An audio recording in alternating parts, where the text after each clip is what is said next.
Hello everyone, আশা করছি সকলে ভালো রয়েছেন। গত পরশুদিন OnePlus Nord N10 এই স্মার্টফোনের ফুল রিভিউ আমি নিয়ে এসেছিলাম এবং তার নিচে আপনারা প্রচুর মানুষজন কমেন্টস করে জানিয়েছেন ভাইয়া এই মোবাইল ফোনের সাথে Realme 7proর একটা কম্পেয়ার ভিডিও নিয়ে আসুন। তো আপনাদের জন্যই আজকের এই ভিডিওটা।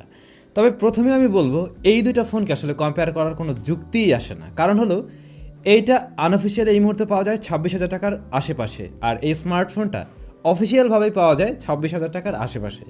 সো একটা আনঅফিসিয়াল ফোনের সাথে অফিসিয়াল ফোন সেম প্রাইসে, এটা আসলে কম্পেয়ার করার কোনো যুক্তি আসে না। বাট তারপরেও যে কোনো কারণেই হোক আপনারা আর কি এরকম ভিডিও চেয়েছেন, আর যাদের এই বিষয়টা নিয়ে কোনো মাথা ব্যথা নেই তাদের জন্য আশা করছি এই ভিডিওটা কাজে লাগবে। তো চলুন শুরু করা যাক। শুরুতেই ধন্যবাদ জানাই উইন্টেল মোবাইল অ্যান্ড কম্পিউটার্সকে। তারা মূলত আমাদেরকে Realme 7proটা পাঠিয়েছিল। তাদের শপ রয়েছে মিরপুর শপিং সেন্টারের 5 তলাতে।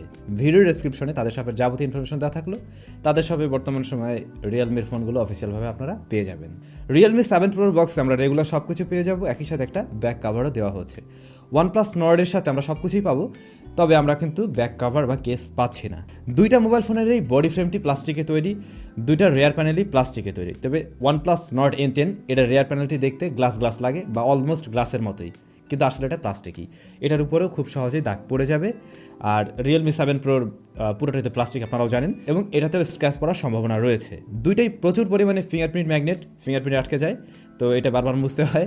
এই কারণে আপনি একটা কাভারও ব্যবহার করতে পারেন চাইলে।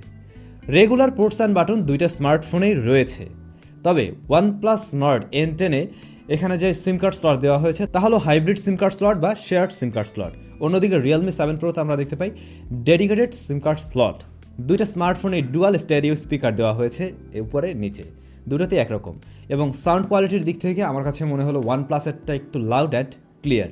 দুইটার ডিসপ্লে প্রোটেকশন প্রায় অলমোস্ট সেম। Realme 7proতে রয়েছে কর্নিং গরিলা গ্লাস 3+ এবং OnePlus Nord N10-এ রয়েছে কর্নিং গরিলা গ্লাস 3। তো এ দুটো প্রায় অলমোস্ট সেম, বাট একটু রিয়েলমিটা এগিয়ে থাকবে অবশ্যই। ওজনের দিক থেকে Realme 7pro একটু বেশি হালকা, আর OnePlus Nord N10 কিছুটা ভারী, অল্প একটু ভারী। তো overall design and build quality প্রায় অলমোস্ট সেম থাকলেও কিছু কিছু বিষয়ে Realme 7pro হয়তো এগিয়ে থাকবে। এবারে ডিসপ্লে সেকশন। Realme 7proতে রয়েছে 6.4 ইঞ্চ ফুল এইচডি প্লাস রেজলিউশনের সুপার অ্যামোলেড প্যানেল। অন্যদিকে OnePlus Nord N10-এ রয়েছে 6.49 ইঞ্চ আইপিএস এলসিডি প্যানেল, যা ফুল এইচডি প্লাস রেজলিউশনের, তবে এখানে 90 হার্টজ রিফ্রেশ রেট সাপোর্ট করছে। অন্যদিকে Realme 7proতে কিন্তু 90 হার্টজ বা হাই রিফ্রেশ রেট নেই। Realme 7proর পিপিআই ডেন্সিটি হলো 411, OnePlus Nord N10-এর পিপিআই হলো 406। তো এই যে দুইটা ডিসপ্লে, দুইটার মাঝে বিশেষ তফাৎটা হলো একটা সুপার অ্যামোলেড আর একটি আইপিএস। অফকোর্স আইপিএসের চাইতে সুপার অ্যামোলেড বেশি ভালো হবে, আরও বেশি কালারফুল। তবে এখানে আপনারা ভিডিওতে সরাসরি খেয়াল করছেন দুইটা স্মার্টফোনের কালার কিন্তু প্রায় কাছাকাছি। প্রায় সমস্ত রকমের কালারগুলো দুইটা স্মার্টফোনে একই রকম লাগছিল, কিন্তু একদম একুরেট ব্ল্যাক কালারটা পাবেন আপনি Realme 7proতে। OnePlus Nord-এ একদম রিয়েল ব্ল্যাকটা দেখাতে পারবে না, যেহেতু এটা আইপিএস।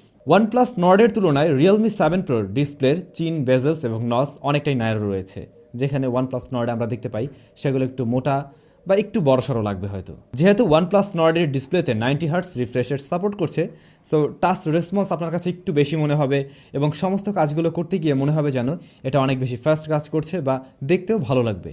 Realme 7proতে রেগুলার 60 হার্টজ রয়েছে, যে কারণে এটা আমাদের রেগুলার ফোনের মতোই মনে হবে। ব্রাইটনেসের ক্ষেত্রে Realme 7proতে আপনি কিছুটা বেশি ব্রাইটনেস অবশ্যই পাচ্ছেন। তো ওভারঅল দুইটা স্মার্টফোনের যে ডিসপ্লে সেকশন, সেখানে বলা যায় Realme 7pro সুপার অ্যামোলেড এবং চিন, বেজেলস এগুলো ন্যারো থাকার কারণে অবশ্যই একটু এগিয়ে থাকছে।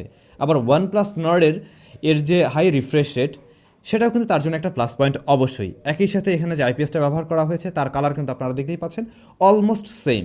তো সার্বিক দিক বিবেচনায় Realme 7pro ডিসপ্লেটা একটু এগিয়ে থাকছে অবশ্যই সুপার অ্যামোলেডের কারণে। ফাইনালি এর পারফরমেন্স বা প্রসেসর সেকশন। Realme 7proতে রয়েছে Snapdragon 720G octa-core processor. 128GB ভ্যারিয়েন্টের এই স্মার্টফোনটা আমরা এখন 26,000 টাকার আশেপাশে পেয়ে যাচ্ছি। OnePlus Nord N10-এ আমরা প্রসেসর হিসেবে পাচ্ছি কোয়ালকম স্ন্যাপড্রাগন 690 5G প্রসেসর। দুইটা স্মার্টফোনের স্টোরেজ টাইপ হিসেবে রয়েছে UFS 2.1। Realme 7proর গ্রাফিক সেকশনে আমরা পেয়ে যাব Adreno 618, আর OnePlus Nord N10-এ গ্রাফিক সেকশনে রয়েছে Adreno 619L। গ্রাফিক সেকশনে অবশ্যই এটা এগিয়ে থাকছে। আর Realme 7proর অপারেটিং সিস্টেম হিসেবে আমরা পেয়ে যাব Android 10 বেসড Realme UI, আর OnePlus Nord-এ আমরা পেয়ে যাচ্ছি Android 10 বেসড Oxygen OS। তো একটা বিষয় এখানেই বলে রাখছি, আপনারা হয়তো সকলেই জানেন যে ইউজার ইন্টারফেস বা ইউআই এটা অনেক বড় একটা গুরুত্ব বহন করে। রিয়েলমির এই ফোনটাতে আমরা রিয়েলমি ইউআই পেয়ে যাচ্ছি, আর ওয়ানপ্লাসের ফোনটাতে আমরা অক্সিজেন ওএস পেয়ে যাচ্ছি। তো রিয়েলমি ইউআই এর চাইতে অবশ্যই অক্সিজেন ওএস অনেকটাই বেটার, অনেক বেশি স্মুথ, এটা হয়তো আপনারা সকলেই জানেন। সো এই দিকটাতে ইউজার ইন্টারফেসের দিক থেকে অবশ্যই রিয়েলমির এই ফোনটার চাইতে ওয়ানপ্লাসের এই ফোনটা এগিয়ে থাকছে। ওকে, এবারে প্রসেসরের বিষয়।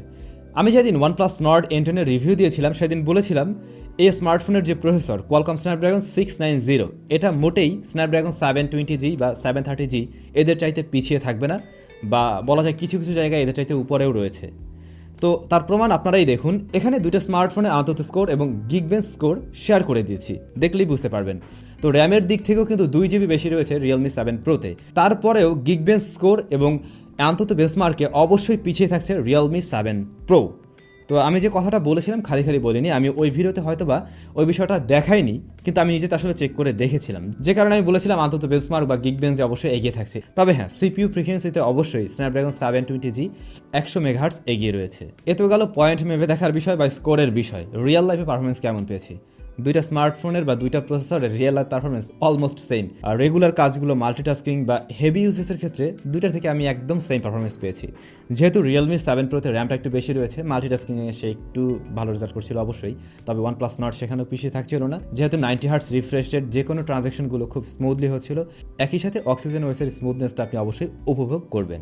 গেমিং পারফরমেন্সেও দুইটা স্মার্টফোন একই রকম রেজাল্ট করছিল, বা দুইটা প্রসেসরেই একই রকম রেজাল্ট করছিল। Asphalt 9 প্লে করেছিলাম, যেটা দুইটা ফোনেই ভালোভাবে প্লেয়েবল ছিল, তবে গ্রাফিক্স বেশি ভালো আমি পেয়েছি OnePlus Nord N10 এ। পাবজির ক্ষেত্রে দুইটা স্মার্টফোনে আপনি সর্বোচ্চ এইচডি হাই ফ্রেম রেটে খেলার সুযোগ পাচ্ছেন, এবং পাবজি রেজাল্ট দুইটা থেকে অলমোস্ট সেম পেয়েছি।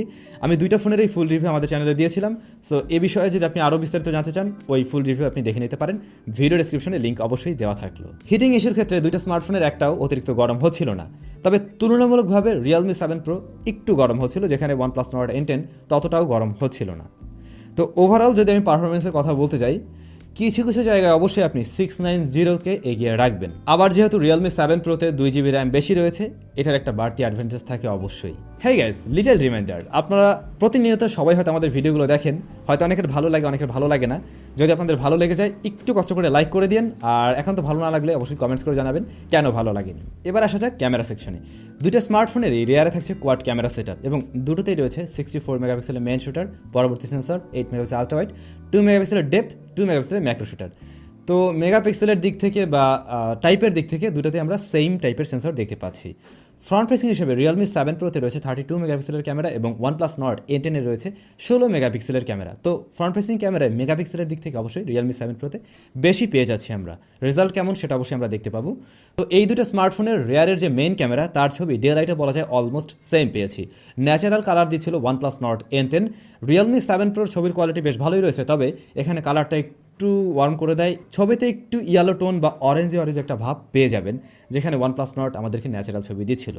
ছবিগুলোকে যদি জুম করা হয় তাহলে দেখা যায় দুইটার প্রায় শার্পনেস একই রকম, ডিটেলস অলমোস্ট একই রকম, তবে কিছু কিছু জায়গায় Realme 7 Pro অবশ্যই বেটার রেজাল্ট করছিল। ইভেন ডাইনামিক রেঞ্জেও Realme 7 Pro কিছুটা এগিয়ে থাকছিল অবশ্যই, তবে ম্যাক্সিমাম জায়গায় বা ম্যাক্সিমাম সিচুয়েশনে দুইটা স্মার্টফোনের ছবির কোয়ালিটি আমি একই রকম পেয়েছি।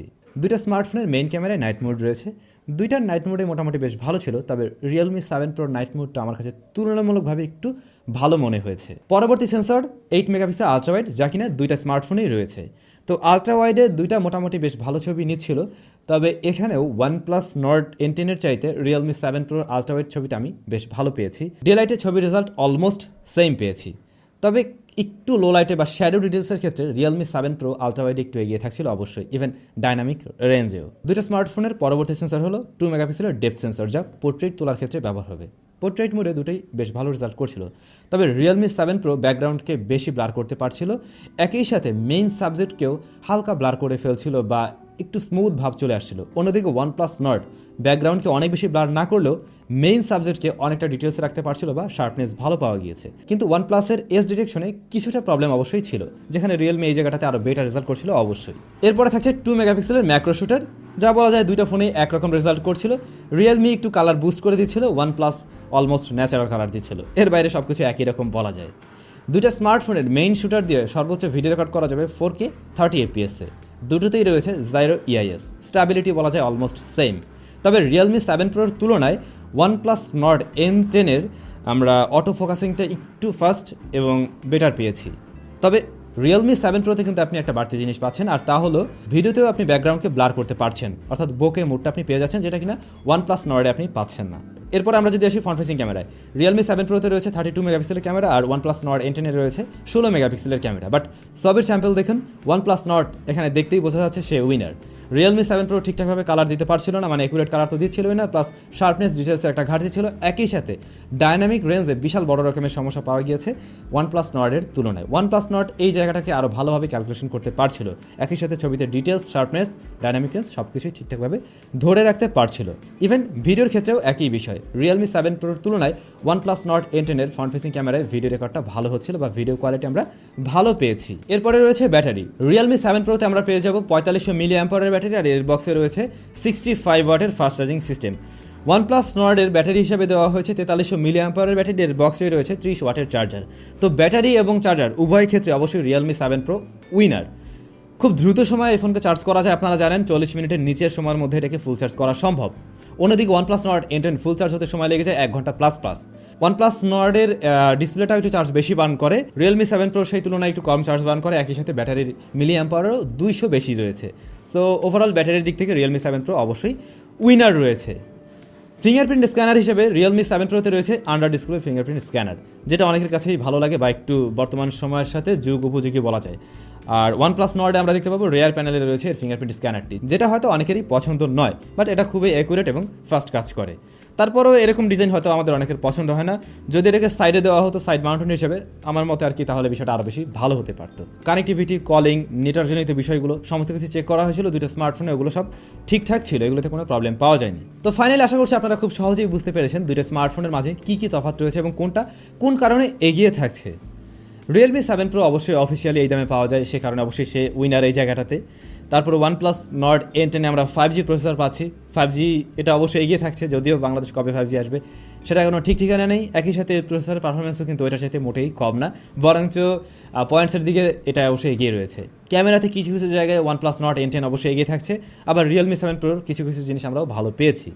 ডিসপ্লের ক্ষেত্রে বলা যায় সুপার অ্যামোলেড আসলে সুপার অ্যামোলেডই, আর আইপিএসটা অনেক বেশি ভালো হলেও একুরেট ব্ল্যাক কালারটা কিন্তু আমরা পাচ্ছি না, যেটা অনেকেই হয়তো বা চান না। সেই ক্ষেত্রেও আবার রিয়েলমির এই ফোনটা এগিয়ে থাকে। সো বিষয়গুলো আসলে আপনাকে ওইভাবে বুঝে শুনে নিতে হবে আপনার প্রয়োজন অনুযায়ী, আপনি কোনটা চান। ফার্স্ট অফ অল আগে এটা ডিসাইড করুন আপনি অফিসিয়াল কিনবেন না আনঅফিসিয়াল কিনবেন। তবে আপনাদের জন্য বলে রাখছি OnePlus-এর এই ফোনটার দাম খুব শীঘ্রই আরও অনেকটাই কমে যাবে, তখন হয়তো এটাকে আমরা আরও ওইভাবে ভ্যালু ফর মানি বলতে পারবো।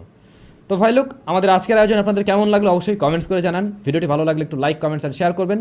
সবাই আমাদের সাথে থাকুন, দেখা হচ্ছে আপনাদের সাথে আবার নতুন কোনো ভিডিওতে।